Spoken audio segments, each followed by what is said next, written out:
స్వస్థ నారీ సశక్తి పరివార అభియాన్ ఆరోగ్యకరమైన మహిళలు బలమైన కుటుంబాల కోసం శిబిరాలు 17 సెప్టెంబర్ నుండి 2 అక్టోబర్ 2025 వరకు ఆహ్వానం ముదురుపాడు పిహెచ్ఎస్ ఆధ్వర్యంలో మెడికల్ క్యాంప్ కె సుదర్శన్ రాజు ఎంపీహెచ్ఎస్. అందరికీ నమస్కారం అండి. నా పేరు కె సుదర్శన్ రాజు. ముదురుపాడు ప్రాథమిక ఆరోగ్య కేంద్రంలో హెల్త్ సూపర్వైజర్గా పనిచేస్తూ ఉంటాను. ఈ నెలలో సెప్టెంబర్ 17వ తారీఖు నుండి అక్టోబర్ 2వ తారీఖు వరకు మన ప్రధానమంత్రి గారి జన్మదినం సెప్టెంబర్ 17వ తారీఖు సందర్భంగా ఒక భారతదేశ వ్యాప్తంగా ఒక నూతన కార్యక్రమాన్ని ప్రవేశపెట్టారు.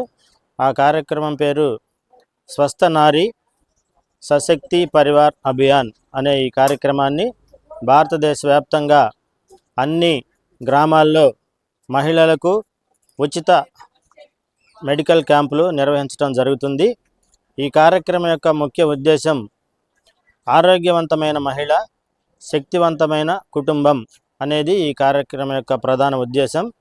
ఎప్పుడైతే ప్రతి కుటుంబంలో మహిళలు ఆరోగ్యంగా ఉంటారో ఆ కుటుంబం ఆటోమేటిక్గా శక్తివంతంగా ఉంటుంది. కాబట్టి ఈ మహిళల యొక్క ఆరోగ్యం పట్ల శ్రద్ధ తీసుకునే ఉద్దేశంతో ఈ కార్యక్రమం పెట్టడం జరిగింది.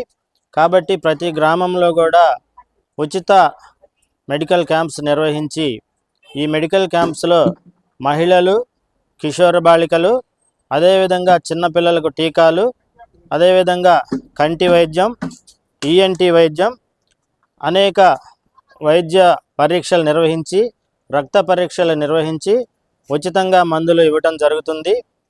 అదేవిధంగా ఈ లేడీస్కి సంబంధించి ముఖ్యంగా ఈ breast cancer, oral cancer, cervical cancer ఈ మూడింటికి సంబంధించి స్క్రీనింగ్ చేసి ముందుగానే గుర్తించి ఒకవేళ ఏమైనా కేసులు ఉన్నట్టయితే వాళ్ళకి రిఫర్ చేసి తగిన చికిత్స ఇచ్చి క్యాన్సర్ బారి నుండి మహిళలను కాపాడే ఉద్దేశంతో కూడా క్యాన్సర్ స్క్రీనింగ్ పట్ల ప్రత్యేకంగా ఈ క్యాంపుల్లో నిర్వహించడం జరుగుతుంది. కాబట్టి ఈ క్యాంపుల్ని అన్ని గ్రామాల్లో ప్రజలు ఉపయోగించుకుంటున్నారు.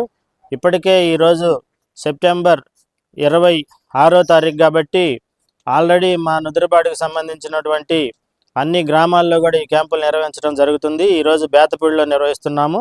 రేపు మేరుగుపూడితోటి ఈ కార్యక్రమాలు, ఈ మెడికల్ క్యాంపులు ముగుస్తున్నాయి. కాబట్టి అన్ని గ్రామాల్లో కూడా 150కి పైగా ఓపీలు ప్రజలు రావటం జరుగుతుంది. అనేక రకాలుగా పరీక్షలు నిర్వహించుకొని ఉచిత మందులు తీసుకొని ఈ క్యాంపులు ఉపయోగించుకోవడం జరుగుతుంది. కాబట్టి ప్రజలందరూ కూడా ఈ క్యాంపులు ఉపయోగించుకోవాల్సిందిగా కోరుచున్నాము. మరి ముఖ్యంగా ఈ సీజన్లో, వర్షాకాలం సీజన్లో ఇటీవల కాలంలో బాగా వర్షాలు పడ్డాయి. కాబట్టి కొత్త నీళ్లు, పాత నీళ్లు కలుషితమయ్యి డయేరియా ప్రభవించే అవకాశం ఎక్కువగా ఉంది. కాబట్టి ప్రజలందరూ కూడా కాచి చల్లార్చిన నీళ్లు తాగి పరిశుభ్రమైన ఆహారం తీసుకొని ఫ్రెష్గా వండిన ఆహార పదార్థాలు తీసుకొని మూతలుంచి ఈగలు వాలకుండా కలుషితం లేని ఆహారం తీసుకొని ఈ డయేరియా నివారించి, అదేవిధంగా ఇళ్ల చుట్టుపక్కల నీరు నిల్వ లేకుండా చూసుకొని దోమలు నివారించి ఈ దోమల ద్వారా వచ్చేటటువంటి చికెన్ గున్యా, మలేరియా, డెంగ్యూ ఇలాంటి జ్వరాల బారిన కూడా పడకుండా ప్రతి శుక్రవారం డ్రై డే ఫ్రైడేగా పాటించి ఇంటి చుట్టుపక్కల అంటే తొట్లలో, రమ్ముల్లో, పూల కుండీల్లో ఇలాంటి వాటన్నిటిలో కూడా నీళ్లు నిలవడకుండా వారానికి ఒకసారి శుభ్రం చేసుకొని దోమల నుంచి నివారణ పొంది, దోమకాటు నుంచి నివారణ పొంది ఈ జ్వరాలు కూడా రాకుండా జాగ్రత్తలు తీసుకోవాల్సిందిగా మీ అందరినీ నుదురుపాడు ప్రాథమిక ఆరోగ్య కేంద్రం తరపున కోరుచున్నాను. Thank you.